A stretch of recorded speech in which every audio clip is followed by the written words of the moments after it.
Вот так сегодня выглядит дорога, ведущая к аэропорту Сухум в Гулрыбшском районе. Хорошо освещенная трасса позволяет водителям быстрее и лучше реагировать на дорожную обстановку, видеть другие транспортные средства, пешеходов, дорожные знаки и разметку.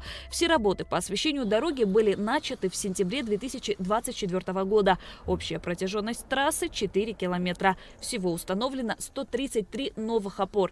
Трассу освещают 266 светильников, по 2 лампы на каждой опоре. С целью обеспечения конструкции электроэнергии был установлен новый трансформатор. На данном этапе установлены все опоры, светильные лампы, то есть работы все завершены, работы сделаны качественно, замечаний нет. Заказчиком выступило управление капитального строительства, генеральным подрядчиком являлась Черноморэнерго. Все выполнено в соответствии с требуемыми нормами, в соответствии с проектно-сметной документацией.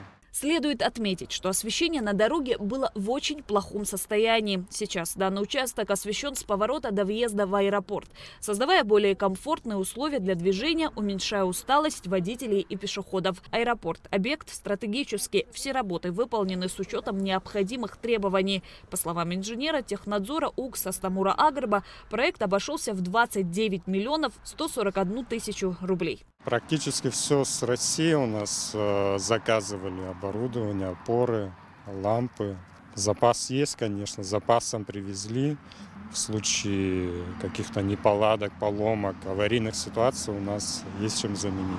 Это важный стратегический объект, очень строгие нормы применены к нему. И, соответственно, все сделано в соответствии с требуемыми нормами.